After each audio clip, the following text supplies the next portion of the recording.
नमस्कार भाव, बहुत बहुत स्वागत है आपका। नमस्कार। भाव, बीएमसी चुनाव से पहले महाराष्ट्र में महायुति में बड़ा बवाल देखने को मिल रहा है। कहीं पर एनसीपी बीजेपी के सामने, कहीं पर शिंदे शिवसेना बीजेपी के सामने है। हाँ, वो तो है, ड्रामा है, चल रहा है, ड्रामा चल रहा है। तू एक्शन कर ले, मुझे मार रहा है, मैं रोऊंगा, ये चल रहा है, दूसरा कुछ नहीं। बाकी वो बिल्कुल समझदारी से काम कर रहे हैं। इन्होंने एक तय किया है जिसको महायुति बोलते हैं, शिवसेना बीजेपी और अजित दादा वगैरह। इन्होंने एक एक स्ट्रेटेजी तय की है कि भाई सत्ता का स्पेस तो हमारा होगा, अपोजिशन का स्पेस भी हम खा जाएंगे, ये तय किया हुआ है और इस स्ट्रैटेजी से चल रहे हैं। हाँ, बाकी मीडिया वालों को क्या होता है कि कहीं झगड़ा होता है तो खुश हो जाते हैं। हम रास्ते से चलते रहते हैं, आपको मालूम है, रास्ते से चलते रहते, सब कुछ स्मूथ चल रहा है तो हम चलते रहते हैं। लेकिन कहीं झगड़ा हो जाए, किसी औरत ने, किसी लड़की ने किसी को जूता मारा या किसी ने किसी को धक्का मारा, इसलिए पीट पीटा, तो हम रुक कर देखते। तो मीडिया बस वही तरीके से काम कर रहा है। अरे इधर कुछ झगड़ा चल रहा है, नहीं है तो झगड़ा झगड़ा है या नहीं है ढूंढो, इससे ज्यादा कुछ नहीं, सब कुछ ठीक चल रहा है। हाँ, अपोजिशन बिल्कुल बिखर गया है। यानी ये चुनाव हो रहा है ये मैं मानता भी नहीं हूं, क्योंकि चुनाव है ही नहीं। अगर सामने कोई, मैं बीजेपी का समर्थक हूं, ये छुपाता नहीं कभी, लेकिन ये चुनाव अगर बीजेपी जीत रही है तो मुझे उसकी खुशी नहीं है। क्योंकि अगर लड़कर कोई जीतता है तो उसका अभिमान ज्यादा होता है। अगर सामने वाले मानो लूले लंगड़े इकट्ठा होकर कुछ बस बकवास कर रहे, बकैती कर रहे, चैलेंज दे रहे, जमीन पर कुछ है नहीं, तो उसको, उस जीत को मैं जीत नहीं मानता। बीजेपी जीतेगी, बीजेपी के साथी जो है वो जीतेंगे, और दुबला पतला कमजोर अपोजिशन सामने होगा, उसमें मजा नहीं होती। लेकिन क्या होता है, जब भीड़ इकट्ठा करनी है तो मीडिया को भी टीआरपी के लिए दिखाना पड़ता है कि भाई देखो, दो तगड़े, एक तरफ अफगानिस्तान है और दूसरी तरफ ऑस्ट्रेलिया है। अफगानिस्तान ने ऑस्ट्रेलिया को बड़ा चैलेंज दिया है, बड़े बड़े बोलते हैं ना, अफगानिस्तान के पास बॉलर कौन है, बैट्समैन कौन है, इनकी टीम कितनी अनुभवी है, वो भी देखना पड़ता है ना। लेकिन अगर उस मैच का मार्केटिंग करना है तो ये बोलेंगे उनका कोई रशीद वगैरह है, उनका कोई हुसैन नाम का बॉलर है, वो तो पहाड़ भी उतर कर बॉल जैसा घुमा सकता है। ऐसी जो झूठी वर्णन किया जाता है वो चल रहा है, उससे ज्यादा कुछ नहीं। अफगानिस्तान को मालूम है अपनी औकात क्या है, ऑस्ट्रेलिया को भी मालूम है। लेकिन मैच है तो थोड़ा मजा आना चाहिए, एंटरटेनमेंट होनी चाहिए, बस उस ढंग से ये चुनाव चल रहे। और इसलिए इस चुनाव में मुझे ज्यादा इंटरेस्ट नहीं है, क्योंकि मैं उसके नतीजे जानता हूं क्या होने वाला है। अगर सामने वाला लड़ भी नहीं पा रहा है तो कौन जीतेगा ये बोलने के लिए जरूरत ही नहीं है ना, कोई जरूरत है। और इसलिए जो कुछ, अब देखो, एक आपको उदाहरण देता हूं। इसके पहले आप बोल सकते हैं कि एक महीना पहले 288 288 नगर पालिका और नगर परिषद के चुनाव हो गए। उसमें 129 बीजेपी जीत गई, कुछ 51 52 ये जीत गए, कौन, एकनाथ की पार्टी, शिंदे की पार्टी, और 40 42 अजित दादा जीत गए। कांग्रेस कुछ 35 36 जीत गई। यानी कांग्रेस, उद्धव गुट और शरद पवार गुट, ये तीन इकट्ठा किए तो भी एकनाथ की जो एग्रीगेट है उससे कम है। बीजेपी की बात ही छोड़ो, बीजेपी ने कम से कम 45% पिछले चुनाव में अभी नगर पालिका के जीत लिया, क्योंकि ये उद्धव ठाकरे वगैरह तो उधर गए तक नहीं, गए तक नहीं। तो ये चुनाव अभी उसी चुनाव में मीडिया इतना कलरफुल रिपोर्ट देता था कि देखो, कणकवली, सिंधुदुर्ग में कणकवली नाम की नगर पालिका है, वहां नीलेश राणे और नीतीश राणे एक दूसरे की कॉलर तक पकड़ रहे हैं। अब इनका नगराध्यक्ष हुआ, उसको मेजोरिटी मिल गई, और राणे फैमिली ही कणकवली पर राज करेगी। अपोजिशन में वही है और सत्ता में भी वही है, तो उसको क्या चुनाव बोलते हैं? तो इसी ढंग से अभी पूरे महाराष्ट्र में 29 नगर निगम के चुनाव में वही हो रहा है, कोई नई बात नहीं है। इसलिए कौन जीतेगा ये बोलने के, देखो 3 साढ़े 3 महीने पहले देवेंद्र ने अपनी स्ट्रैटेजी डिक्लेयर की है, कोई मैं नई बात नहीं आपको बोल रहा हूं। 3.5 4 महीने पहले जब इसकी चर्चा शुरू हो गई कि कॉरपोरेशन वगैरह ये स्थानीय इकाई को चुनाव होने वाले हैं, तब पूछा गया, तब देवेंद्र फडणवीस ने बोला था कि हम तीनों ने, यानी अजीत दादा, एकनाथ और देवेंद्र मिलकर हमने तय किया है कि भाई पॉसिबल है जहां जहां वहां अलायंस करेंगे, अगर नहीं होता है तो एक दूसरे से लड़ेंगे, फ्रेंडली फाइट करेंगे, लेकिन चुनाव के नतीजे आने के बाद साथ में बैठना है, ये पक्का ध्यान में रखो। इसका मतलब क्या है कि लड़ाई का ड्रामा करेंगे और उस ड्रामा का बड़ा बड़ा वर्णन धुरंधर धुरंधर धुरंधर चल रहा है तो चलने दो। क्या धुरंधर को सलमान खान का टाइगर पीछे छोड़ेगा वगैरह वगैरह चर्चा होती है, तो बस इससे ज्यादा कुछ है नहीं उसमें। जीतने वाला तय हो चुका है, कौन जीतेगा कैसे जीतेगा। भाव सवाल तो संजय राउत ये उठा रहा है ना कि अगर पिंपरी चिंचवाड़ में शरद पवार की एनसीपी और अजीत दादा की एनसीपी मिलकर चुनाव लड़ रहे हैं बीजेपी के खिलाफ, तो फिर सरकार में वो क्यों बैठे हैं। फिर एक बयान भी अजीत दादा का आया कि 70,000 करोड़ के सिंचाई घोटाले के आरोप जिन्होंने लगाए थे आज मेरे साथ वो सत्ता में है, इस पर बीजेपी बड़ी बिफर गई। तो ये सब कुछ भी हो रहा है, आपकी नजर में सिर्फ और सिर्फ एक नूरा कुश्ती है? बिल्कुल नूरा कुश्ती है, क्योंकि देखो अगर 95% पॉपुलेशन आप क्या बक रहे हो उस पर ध्यान तक नहीं दे रहा है, तो 5% जो आपस में कर रहे हैं वही तो नूरा कुश्ती है। क्योंकि इर्द गिर्द 95% लोग हैं वो आपकी तरफ ध्यान तक नहीं दे रहे, और 5% लोग एक दूसरे से आरोप कर रहे हैं, लड़ रहे हैं, ये और वो। बाकी 95% को कुछ लेना देना नहीं है, कुछ लेना देना नहीं है। हाँ, लेकिन खबर तो बनती है ना, खबर तो बनती है कि भाई अरे अजीत दादा ऐसे बोला, संजय राउत ये बोला, बोला बोला बोला बोला बोला, हुआ क्या? कुछ भी नहीं, है ना। तो ये मजाक बन गया, इन लोगों ने पॉलिटिक्स मजाक बना दिया। अब मुझे बोलो कि जब आखिरी दिन था पर्चा भरने का 30 दिसंबर, तो एक खबर आ गई कि कांग्रेस और प्रकाश अंबेडकर की वंचित बहुजन आघाड़ी, इनका गठबंधन तय हो गया। अरे वाह वाह वाह, क्या बड़ा चैलेंज खड़ा किया बीजेपी के सामने। और एक चैलेंज, ठाकरे बंधु और कांग्रेस और प्रकाश अंबेडकर। जब 30 तारीख को क्लोज हो गई डेट, पर्चा भरने की तारीख खत्म हो गई, तो उस दिन टीवी पर और दूसरे दिन अखबार में खबर आ गई, प्रकाश अंबेडकर की पार्टी ने उनको जो सीटें छोड़ी थी उसमें 18 जगह पर उम्मीदवार खड़ा ही नहीं किया। अब प्रकाश अंबेडकर और उनकी पार्टी का प्रवक्ता 4 दिन पहले बोल रहा है कि हमने मुंबई में 227 में 112 जगह कैंडिडेट खड़े करने की तैयारी की है। उनको बंटवारे में मिली 62 सीट और उसमें से उन्होंने 18 भरे ही नहीं, यानी इनके पास हारने के लिए भी कैंडिडेट नहीं है और चुनाव जीतने के लिए जीतना और लड़ने वाले कैंडिडेट की जरूरत होती है। अब मुझे बताओ कि अगर आपके पास हारने के लिए भी कैंडिडेट नहीं है तो आप बीजेपी या कोई एकनाथ शिंदे उनको चैलेंज क्या कर रहे हो। अब देखो, जो जहां कहीं आपको सीट मिली है, वार्ड मिला है, उस वार्ड में आप एक कैंडिडेट किसी भी गधे को खड़ा कर दो कि भाई ये ले लो, ये 10 15 20 हजार रुपए, कुछ 5,000 डिपॉजिट है, बाकी कुछ खर्चा होता है करो, और जाके एक अर्जी डाल दे, दूसरे दिन कुछ छटनी है जा, और खड़ा रहे। 500 वोट मिलेंगे, 800 वोट मिलेंगे, हार जाएगा कोई बात नहीं, लेकिन सामने वाले के, जीतने वाले के सामने आपका उम्मीदवार खड़ा तक होगा ना। 500 600 1200 2000 कुछ तो वोट मिलेंगे, हार जाएगा कोई बात नहीं, लेकिन अगर आपके पास हारने के लिए भी कैंडिडेट नहीं है तो आप चुनाव लड़ रहे हैं, इसका मतलब क्या है?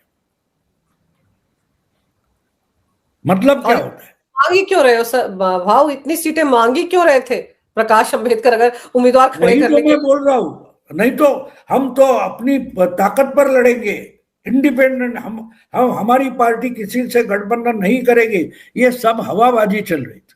अब दूसरी तरफ देखिए, दो ठाकरे बंधुओं के साथ मुंबई में शरद पवार गुट आ गया और शरद पवार के गुट को एक जगह दी गई थी जहां से किरीट सोमैया का बेटा चुनाव लड़ रहा है।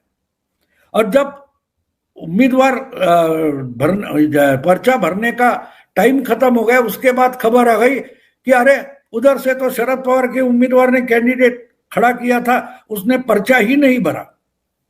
फिर चर्चा शुरू हो गई कि अब उद्धव ठाकरे बंधु और किरीट सोमैया इनकी मिली भगत है।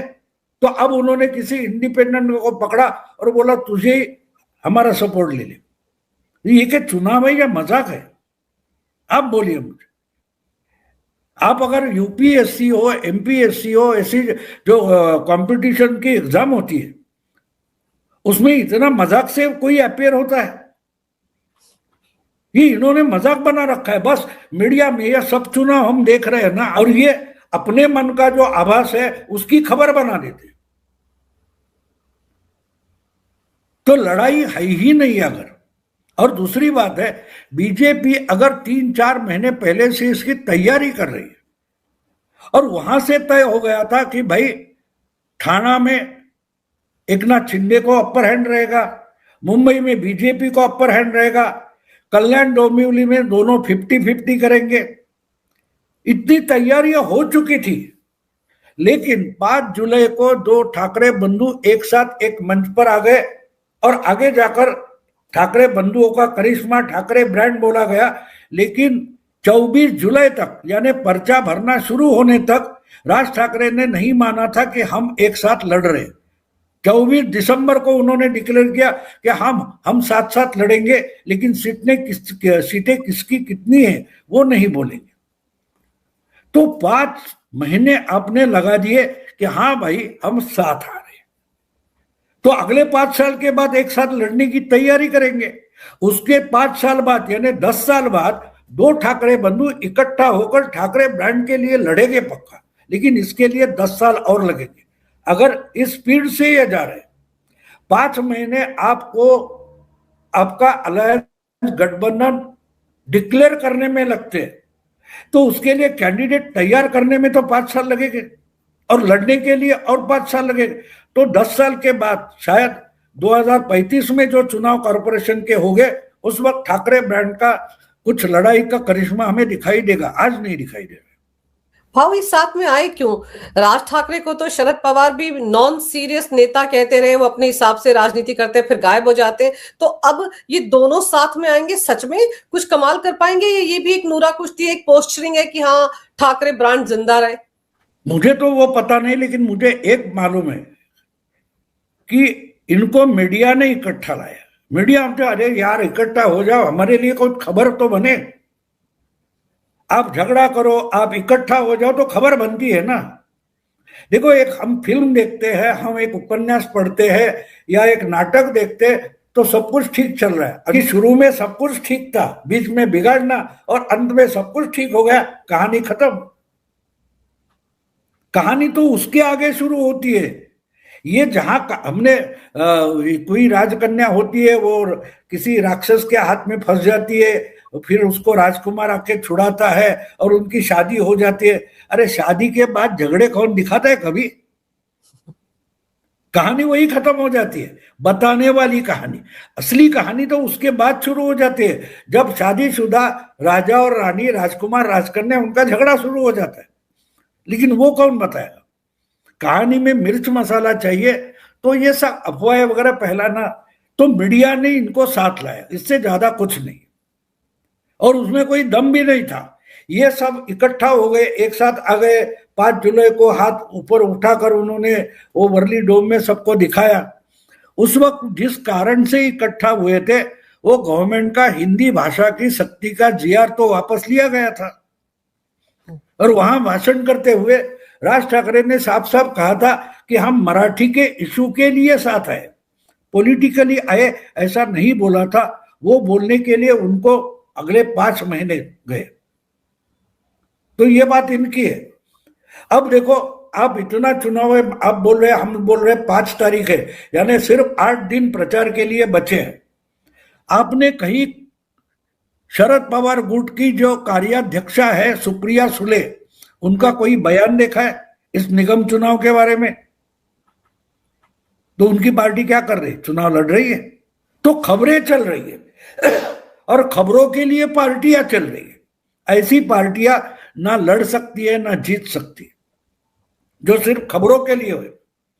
हमने देखा है पिछले 15-20 साल में आंदोलन या मूवमेंट जिसको बोला जाता है वो खत्म हो चुकी है। वो सिर्फ टीवी के चैनल के कैमरे के लिए आंदोलन होते हैं, किसी इशू पर नहीं होते, कोई मुद्दे नहीं होते। इनको मीडिया वाले ही मुद्दे देते हैं कि इस पर झगड़ा करो, यहां धरना करो, वहां मोर्चा निकालो, हम कैमरे लेकर आते हैं और कैमरे बंद, खत्म। 1-1.5 घंटे में आंदोलन खत्म हो जाता है। आहिस्ता आहिस्ता पार्टियां भी उसी लाइन पर चलने लगी है।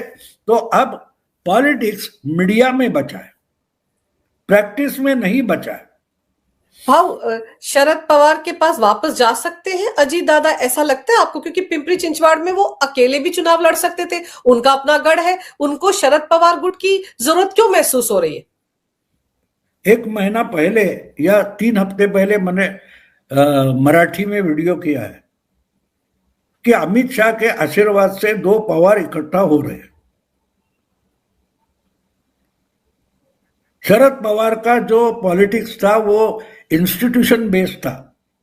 बहुत सारी संस्थाएं, इंस्टीट्यूट, कारखाने हो वगैरह वगैरह, कोऑपरेटिव्स हो, वो सब जो गवर्नमेंट के सब्सिडी पर चलने वाली संस्थाएं है, अगर वही चलानी है तो सरकार से दूर रहकर नहीं चल सकती।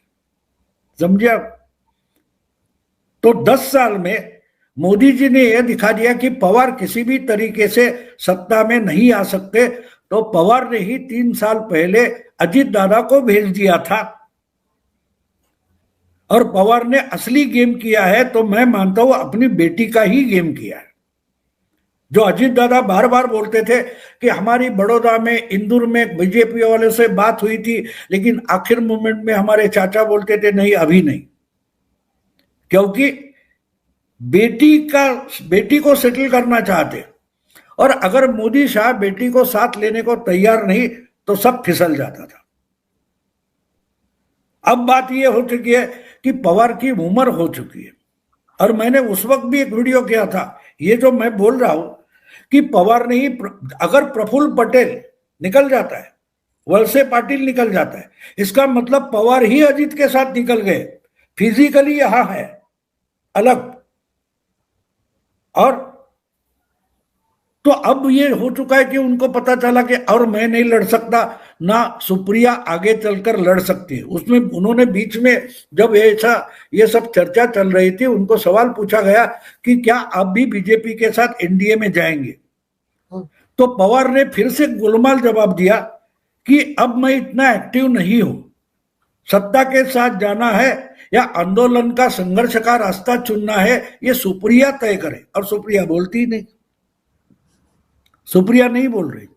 उसका मतलब साफ है, पवार ने मान लिया कि वो थक चुके हैं और उनको ही लगता है कि बेटी पार्टी नहीं चला सकती। और आहिस्ता आहिस्ता उनकी मुंबई के उनके पूना के शहर अध्यक्ष थे, वो गुस्से में आकर अजीत के साथ जाते तो गुस्से में वो हट गए पार्टी से, कांग्रेस में चले गए। प्रशांत कुछ नाम था उनका, जगताप।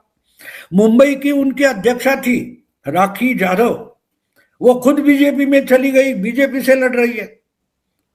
तो पवार ने यह स्वीकार कर लिया कि अभी मैं नहीं चला सकता, जिनको बचना है, रहना है, अजीत से दूर रहना है, वो सुप्रिया के साथ रहे और सुप्रिया तय करे।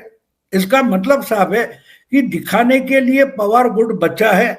और ये चुनाव होने के बाद अगर अगले 3-3.5 साल कोई चुनाव है ही नहीं, तो आहिस्ते आहिस्ते शरद पवार गुट जो एनसीपी का है वो बिखर जाएगा, ओझल होते जाएगा और फिर अपने आप ही वो अजीत दादा के साथ आ जाएगा। लेकिन ये 70,000 करोड़ के सिंचाई घोटाले का जिक्र करने की क्या जरूरत थी? अजीत दादा को क्या दिखाना चाह रहे थे वो बीजेपी को? सामने बैठे मीडिया को कुछ तो देना पड़ता है ना।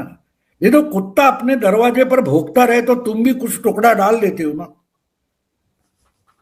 तो मीडिया को कुछ हेडलाइन मिली तो तुरंत समय के लिए चुप हो जाते हैं। अब ये 70,000 का जो आरोप है बीजेपी का है क्या? नहीं, वो पृथ्वीराज चौहान ने किया था जब अजीत दादा उप मुख्यमंत्री थे और पृथ्वीराज चौहान मुख्यमंत्री थे। तो वो आरोप असली में आरोप कांग्रेस का यानी पृथ्वीराज चौहान का है, जिन्होंने कहा 70,000 करोड़ चले गए इरिगेशन में और 10 या 100 या 1,000 एकड़ की भी इरिगेशन नहीं हुई। बीजेपी अपोजिशन में थी, बीजेपी ने वो मुद्दा उठा लिया। तो आरोप बीजेपी का कहां से हुआ? वो तो पृथ्वीराज चौहान का आरोप था और उसमें गुस्सा होकर अजीत दादा ने अपना उप मुख्यमंत्री पद से इस्तीफा दिया था। फिर किसी को भेजा, किसी को अपॉइंट किया गया और व्हाइट पेपर आ गया, उसमें अजीत दादा को क्लीन चिट दे गई। तो आरोप बीजेपी का कहां से हो गया? बस बार बार झूठ बोलते रहो, वोट चोरी वोट चोरी वोट चोरी। अभी कर्नाटक में, गोवा में बैलेट से चुनाव हो गया, फिर भी बीजेपी जीत गई। तो ये साला वोटर और बीजेपी की मिली भगत है। ये आरोप बहुत जल्दी आने वाला है। इस देश का वोटर जो है वो एक नंबर का गद्दार है, उसने बीजेपी से हाथ मिला लिया, इसलिए बीजेपी जीतती है। अगर वोटर हमसे गद्दारी ना करे, यानी अगर हमने, कांग्रेस ने देश को आजादी दी है तो वोटर गुलाम हो गए हमारा। ब्रिटिशों ने इन गुलामों को हमारे हाथों में बेचा है, ये हमसे गद्दारी कर रहा है। ये जो थियरी होती है ना ऐसी, वैसे ही है। तो 70,000 करोड़ का आरोप पृथ्वीराज चौहान का है, बीजेपी का नहीं। लेकिन आप भी मुझे पूछ रही हो। तो ये अभी अजीत दादा इसलिए बोला है कि कुछ ना कुछ मीडिया के मुंह पर मारना चाहिए ना, उनको हेडलाइन चाहिए। अब 16 तारीख को जब नतीजे आएंगे उसके बाद सब लोग 70,000 करोड़ वगैरह भूल जाएंगे और ये बोलेगा अरे इसने ये करना चाहिए था, यानी बैल को दूध देना चाहिए था, बैल ने दूध नहीं दिया। मैंने मराठी में वीडियो बनाया कि जो दूध देना बैल से अपेक्षित था वो बैल नहीं दे रहा। इस ढंग का विश्लेषण नतीजों के बाद होगा। अरे चुनाव में उतरे हो तो आपको मेहनत करनी पड़ेगी। आपको एक एग्जांपल देता हूं। आपको याद होगा जब 14 नवंबर को बिहार के चुनाव के नतीजे थे, 11 तारीख को दूसरे राउंड का वोटिंग होना था।